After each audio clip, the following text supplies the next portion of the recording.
Bonjour, c'est Ursule encore. On est le 2 mars 2022.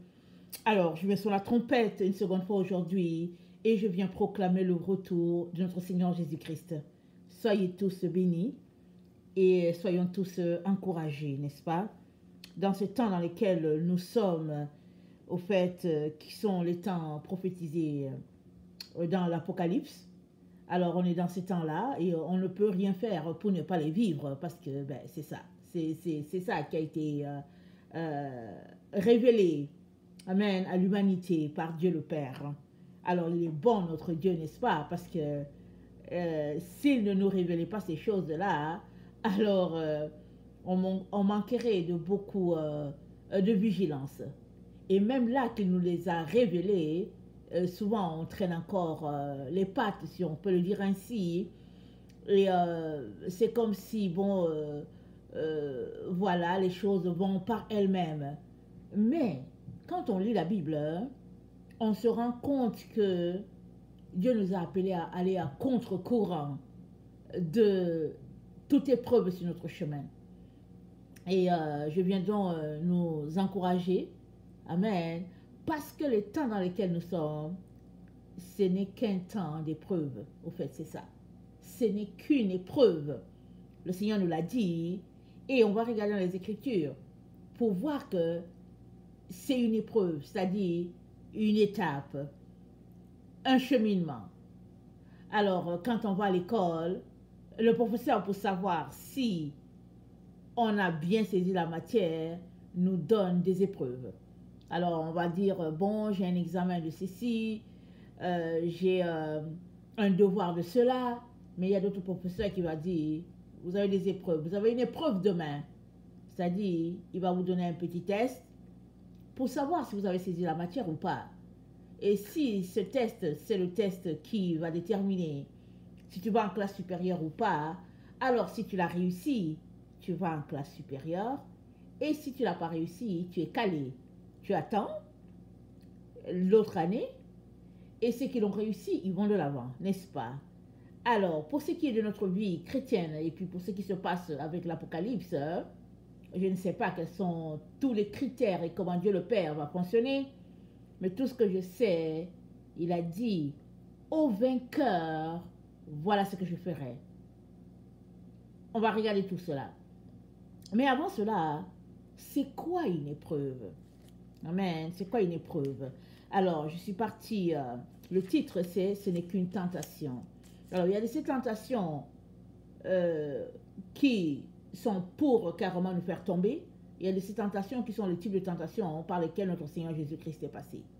Alors, notre Seigneur Jésus-Christ est passé dans une tentation envoyée par le diable. Le diable a envoyé la tentation et Jésus venait de sortir de son jeûne de 40 jours.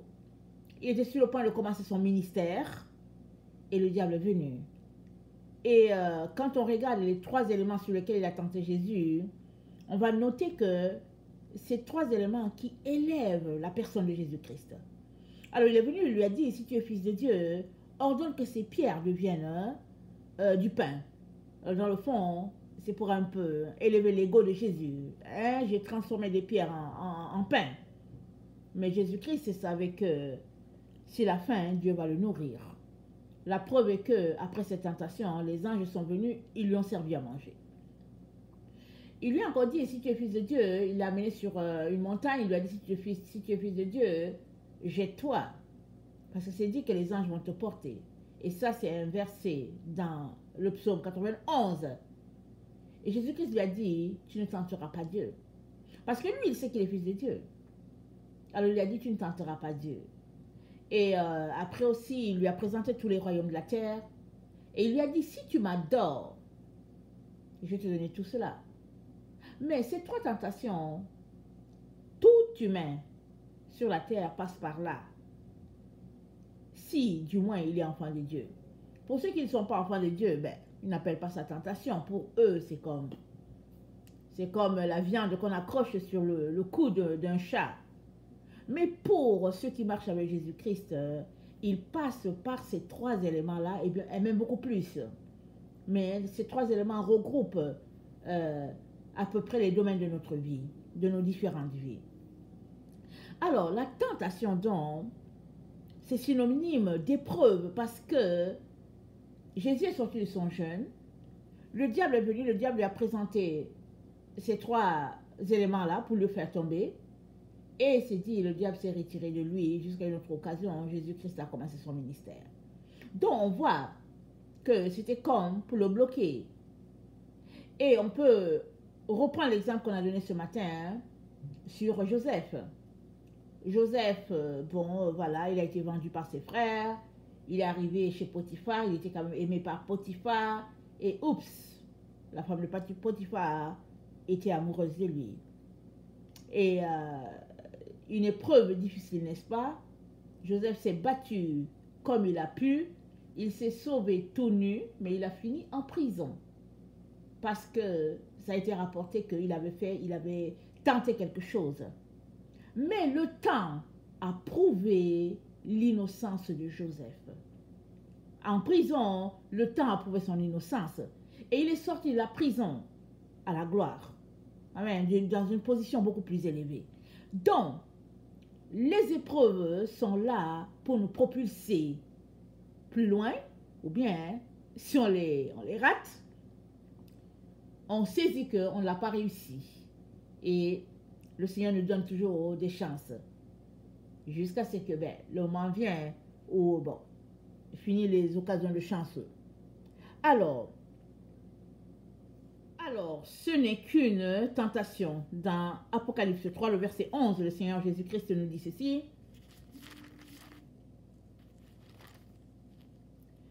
Parce que tu as gardé la parole de la persévérance en moi, je te garderai aussi à l'heure de la tentation qui va venir sur le monde entier pour éprouver les habitants de la terre.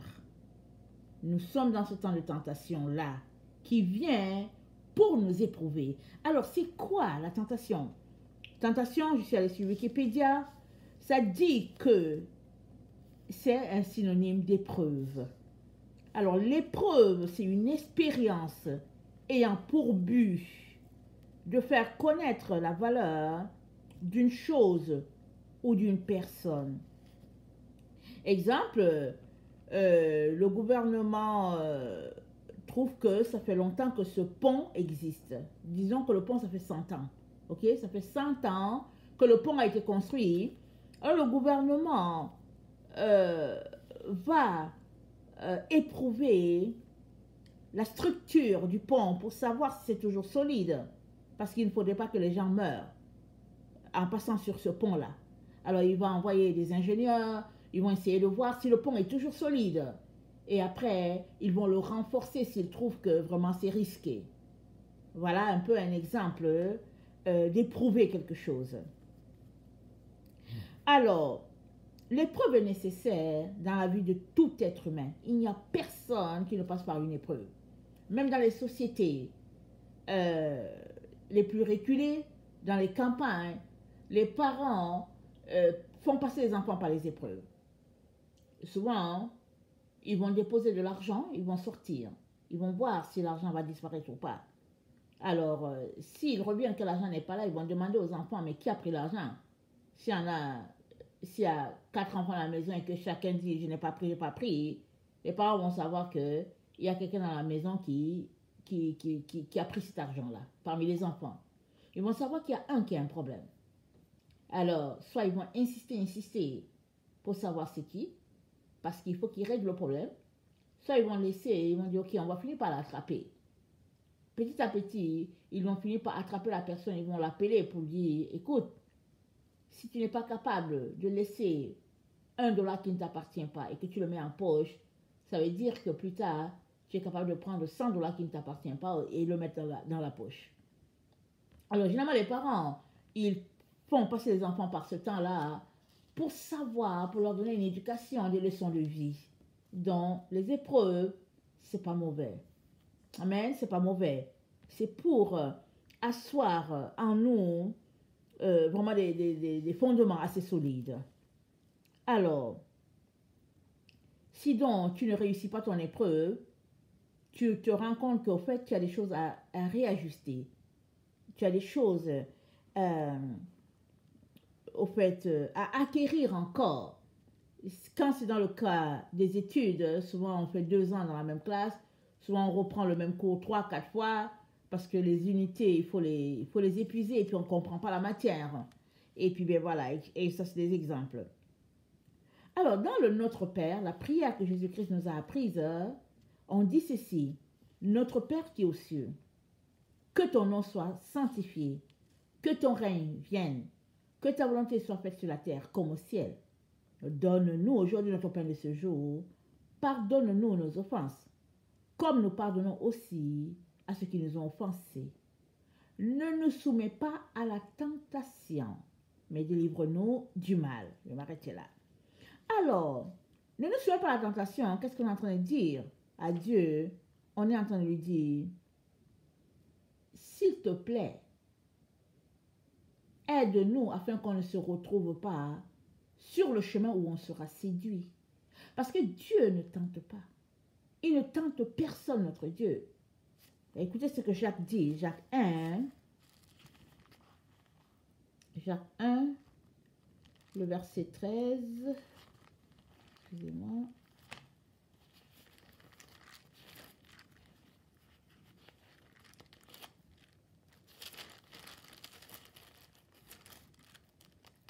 Jacques 1, le verset 13 dit que personne, lorsqu'il est tenté, ne dise c'est Dieu qui me tente, car Dieu ne peut être tenté par le mal, et il ne tente lui-même personne.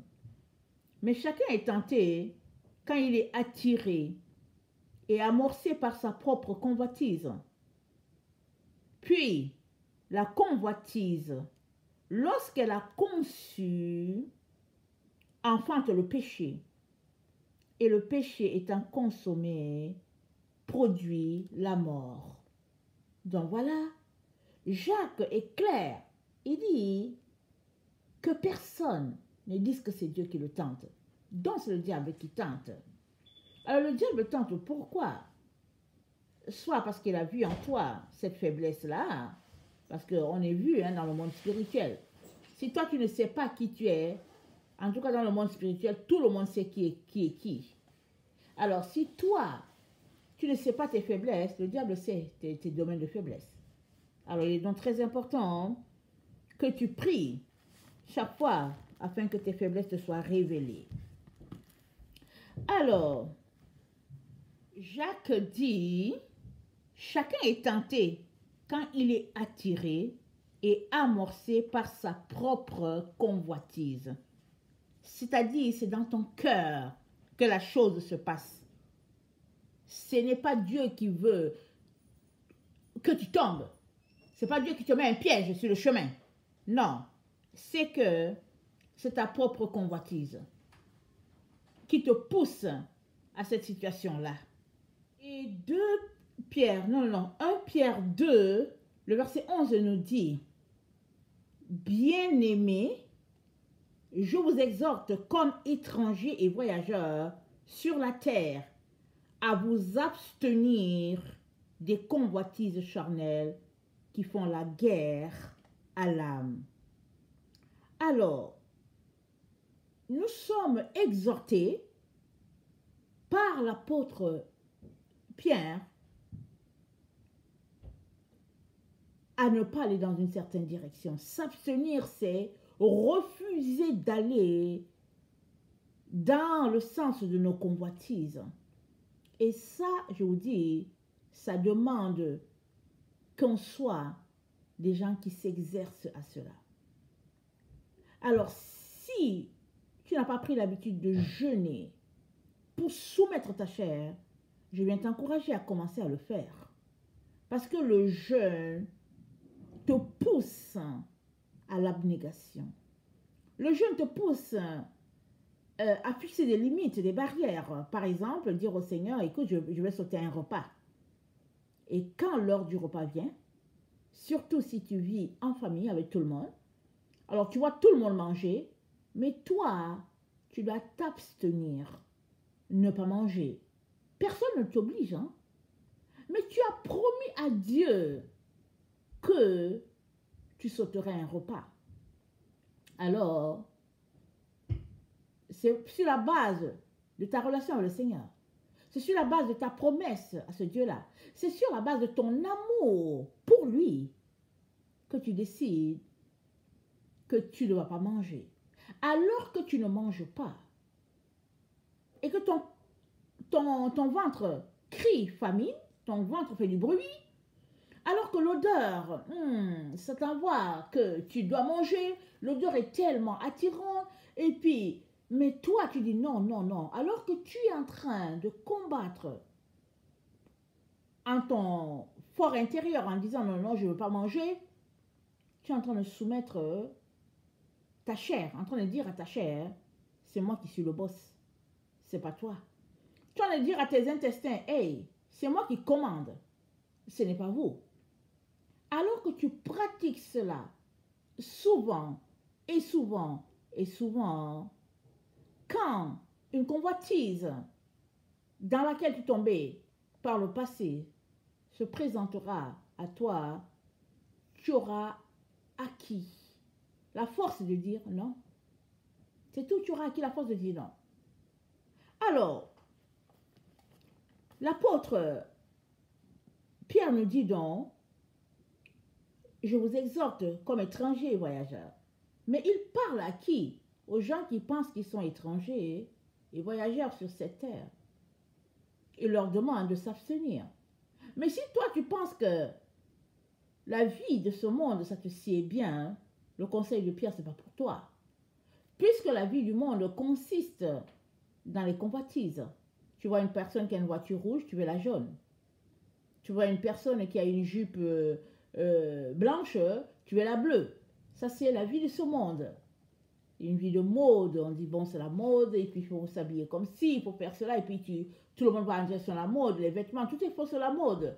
Et puis Pierre dit, tout ça c'est les convoitises de ce monde, et il nous demande de nous abstenir, c'est-à-dire de mener la vie la plus simple possible, en connexion avec le trône. C'est-à-dire que, alors que tu es sur cette terre, tu te comportes exactement comme si tu étais au ciel. C'est ça dans notre prière. Que ta volonté soit faite au ciel, que ta volonté soit faite sur la terre, comme au ciel.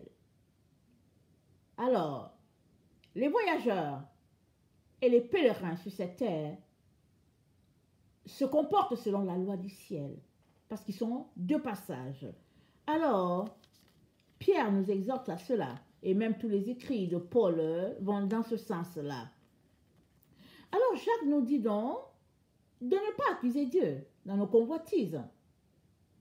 Parce que tout ça, ça relève de notre fort intérieur, de ces choses-là qui sont en nous. Et il nous encourage à nous en départir pour pouvoir avoir la victoire.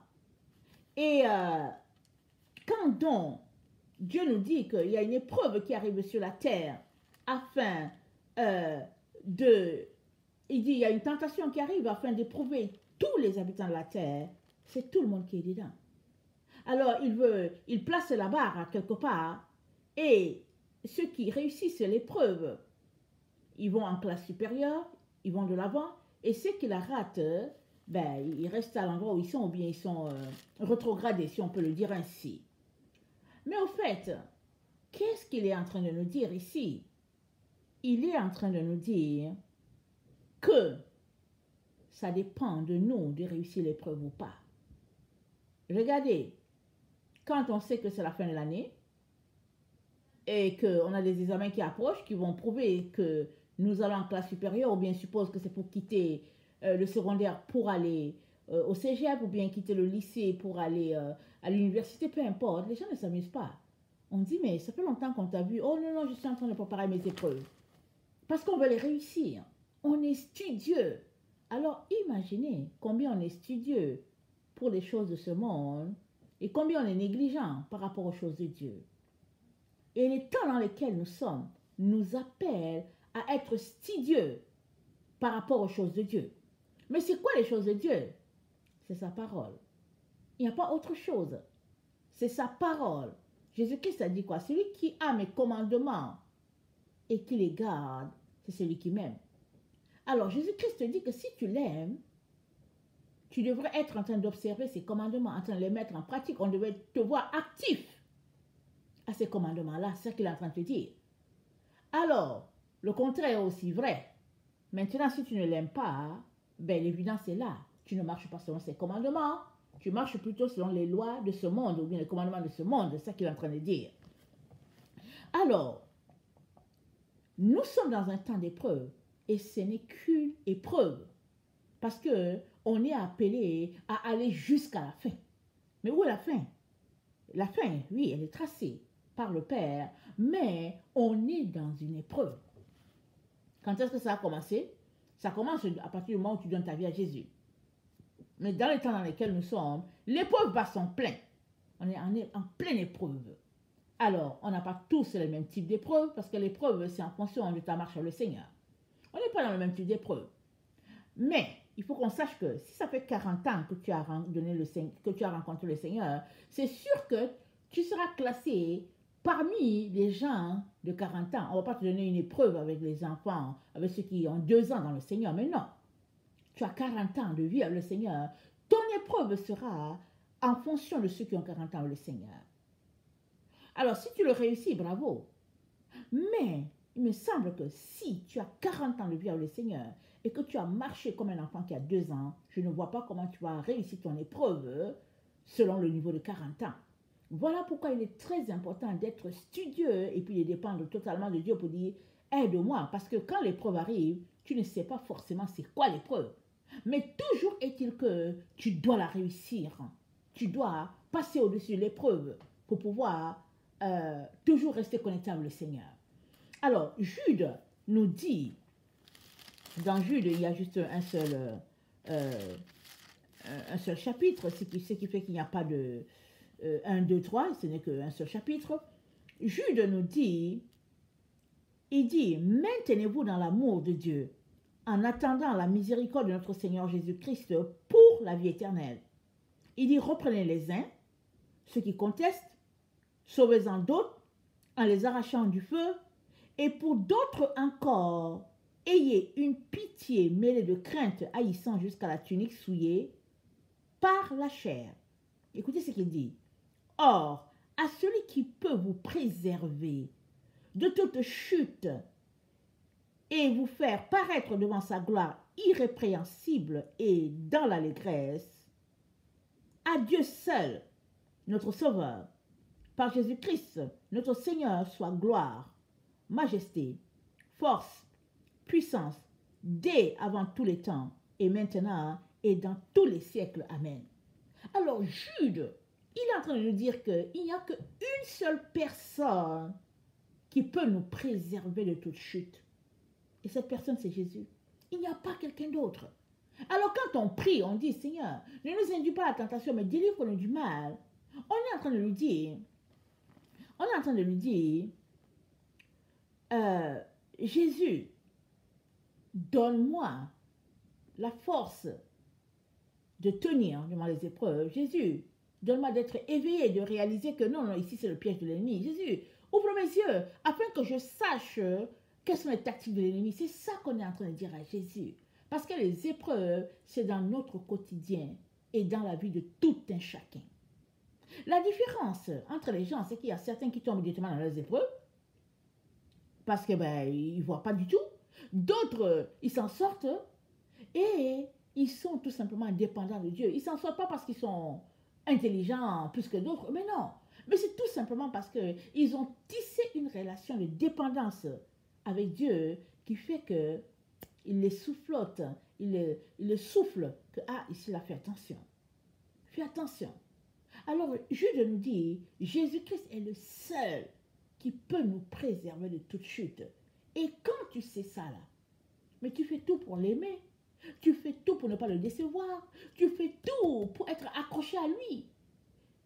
Et Jésus-Christ dit quoi? Pour l'aimer, il faut aimer ses commandements, il faut les mettre en pratique. Alors, tu te mets à mettre ses commandements en pratique, parce que c'est ça, ça signifie l'aimer. Et pendant que tu fais cela, il appelle ça garder la parole de la persévérance. Et il te dit que lui, il va te garder. Quand tu Mais en pratique, ces commandements, lui, il te dit, je vais te garder. Parce que la tentation qui arrive, c'est pour tout le monde. Et ce n'est pas une petite tentation. Pourquoi? Parce qu'on est dans les temps des ténèbres. On est dans les temps d'apostasie. Et pourtant, dans ce temps d'apostasie-là, on doit être victorieux. C'est ça qu'il est en train de dire. Alors, si on regardait Apocalypse 3, le verset 5, le verset 5 nous dit ceci. Dans Apocalypse 3, c'est dit, attendez, celui qui vaincra sera revêtu ainsi de vêtements blancs. Je n'effacerai point son nom du livre de vie, et je confesserai son nom devant mon Père et devant les anges. Donc celui qui vaincra sera revêtu de blanc. Mais tu n'es pas revêtu de blanc avant. Il faut d'abord être vainqueur. Mais vainqueur de quoi? Mais vainqueur de ton épreuve. L'épreuve par laquelle Dieu va te faire passer. Il faut que tu sois vainqueur. Mais qui va déclarer la fin de ton épreuve? C'est Dieu. Parce que tu peux être vainqueur à cette épreuve A, alors il y a une autre épreuve B qui t'attend. Alors tu peux être vainqueur à l'épreuve B et il y a une autre épreuve C qui t'attend. Mais ça, tu ne sauras pas les épreuves qui sont devant toi. Il n'y a que Dieu qui, quand tu réussis une épreuve, te fait passer par l'autre. Il n'y a que lui. Amen, il n'y a que lui. Mais tu dois être victorieux à chaque épreuve. Et puis maintenant, dans Apocalypse 2, le verset 26, écoutez ce qui est dit. C'est dit, à celui qui vaincra et qui gardera jusqu'à la fin mes œuvres. J'ai constaté que parmi les 7 différentes lettres, celle-là, à l'église de Thyatire, il faut être victorieux et en plus, il faut garder les œuvres jusqu'à la fin. Jusqu'à la fin. Alors, on a ici l'information que avoir été victorieux n'est pas suffisant. Après avoir été victorieux, il est question que tu gardes les œuvres de ton Seigneur jusqu'à la fin. Jusqu'à la fin. Et c'est Jésus seul qui détermine cette fin-là. Alors, ça envoie la notion de la gestion du temps. Parce que Jésus-Christ, c'est lui le maître du temps. Alors, on ne sait pas quand il va venir. Ça, on ne le sait pas. Mais on sait qu'on doit être victorieux. Alors, on devrait donc mettre tout de notre côté. Faire notre part à nous, c'est-à-dire nous abstenir des convoitises qui font la guerre à nos âmes. Et maintenant, la partie qu'on ne peut pas faire, celle-là qui relève de Jésus-Christ, on devrait dépendre de lui. Complètement et totalement. De telle sorte que lui puisse nous garder à cette heure de tentation-là. Vraiment, c'est ces deux choses-là que nous devrons bâtir à tous les jours. Dompter nos convoitises pour être victorieux et dépendre totalement du Seigneur parce que lui seul nous donnera d'arriver jusqu'au bout. Alors, dans Apocalypse 22, il est dit ceci. Dans Apocalypse 22, il est dit ceci. Le verset 13.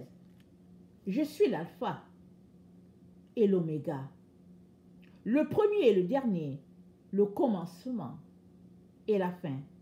Heureux ceux qui lavent leurs robes afin d'avoir droit à l'arbre de vie et d'entrer par les portes dans la ville. Dehors les chiens, les enchanteurs, les impudiques, les meurtriers, les idolâtres et quiconque aime et pratique le mensonge.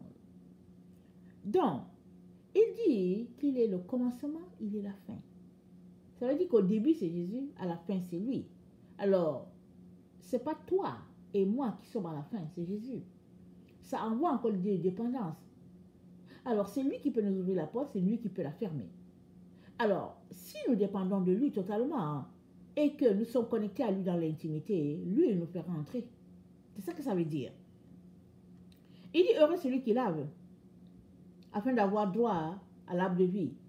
Alors, il est en train de nous recommander de laver notre robe, c'est-à-dire de nous sanctifier à tous les jours, à tout moment.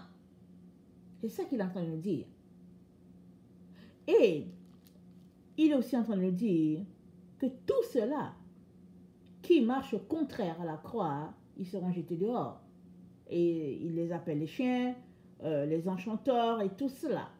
Alors nous comprenons que ce temps d'épreuve dans lequel nous sommes sont au fait les temps où nous devons dépendre totalement de notre Seigneur Jésus-Christ.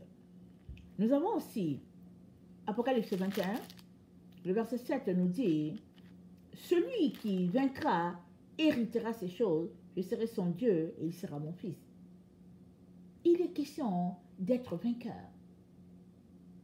Alors, tu peux t'arrêter pour dire que oui, l'épreuve est trop difficile, mais vraiment, c'est compliqué. Mais Jésus-Christ, il nous aime tellement qu'il nous a d'abord avertis.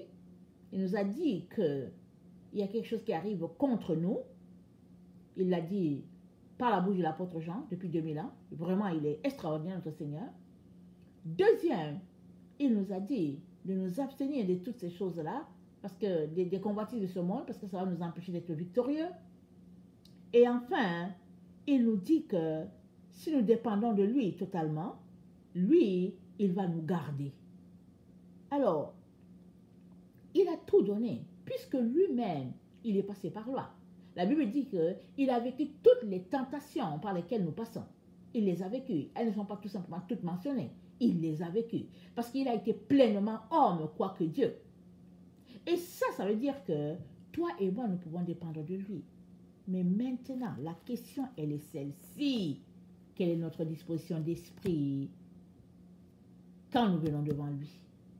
Quelle est notre disposition d'esprit dans notre relation avec lui? C'est ça la question, parce que tout est connecté à notre cœur. Tout est connecté à notre cœur. Si ton cœur l'aime, tu feras tout pour ne pas le blesser, tu feras tout pour ne pas l'offenser. Si ton cœur aussi ne l'aime pas et que ton cœur aime les choses de ce monde, tu es tout simplement dans la tentation, tu es tout simplement dans le leurre, tu es tout simplement dans l'illusion de croire que tu l'aimes, mais dans le fond, tu ne l'aimes pas. Malheureusement, il y a beaucoup d'enfants de Dieu qui sont dans l'illusion. Ils sont là, ils disent « Oh oui, Jésus, je t'aime, oh oui, je suis chrétien, je suis ceci, là. » Mais leur vie, leur quotidien, le reflet de ce qu'ils font, c'est tout simplement qu'ils appartiennent au diable. Et il est très très important que tu sortes de là. Pourquoi? Parce que ce n'est qu'une épreuve. Ce n'est qu'une tentation. Le temps dans lequel nous sommes, ce n'est qu'une tentation. C'est juste le temps où nous sommes éprouvés pour pouvoir passer de l'autre côté.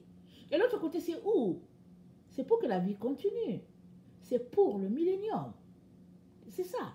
Les épreuves dans lesquelles nous sommes, qui sont annoncées dans l'Apocalypse, c'est pour savoir qui va passer du côté du millénium et qui ne va pas y passer. C'est ça. Alors, pendant que nous sommes encore sur cette terre-ci, dans cet environnement, et que le nouveau monde ne nous a pas encore été présenté, il est très très important qu'on sacrifie ce monde dans lequel nous sommes pour pouvoir gagner l'autre. C'est de ça que le Seigneur Jésus-Christ est en train de parler quand il dit « Au vainqueur, je ferai ceci, au vainqueur, je ferai cela », parce que ce n'est qu'une épreuve. C'est ça. Alors, je viens nous encourager, et encore à nous dire de nous examiner. Quels sont les convoitises qui nous font tomber? Quels sont nos domaines de faiblesse? Et l'autre élément qui est très, très, vraiment lourd un peu dans la vie de l'enfant de Dieu, c'est, comment on appelle ça, l'orgueil. Jésus-Christ, ou bien notre Dieu a dit, Dieu résiste aux orgueilleux.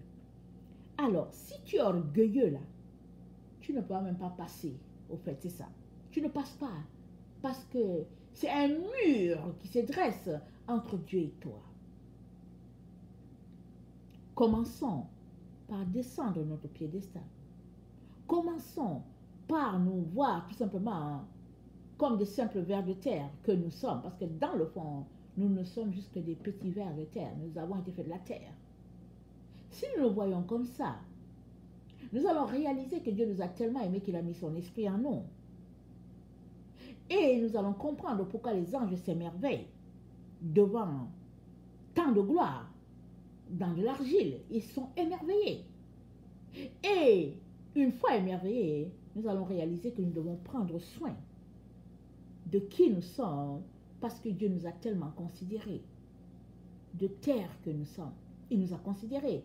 Ça nous amène aussi à nous considérer pour la gloire de Dieu. Et te considérer pour la gloire de Dieu, c'est quoi? C'est faire ce que Dieu attend de toi. Parce que quand tu es devant Dieu, tu n'es rien au fait. Rien. Et si c'est comme ça que nous nous comportons, je vous dis, nous allons vraiment réussir à passer nos épreuves. Nous allons réussir. Pourquoi? Parce qu'il y a une personne qui nous soutient, évidemment. Parce que Dieu nous soutient.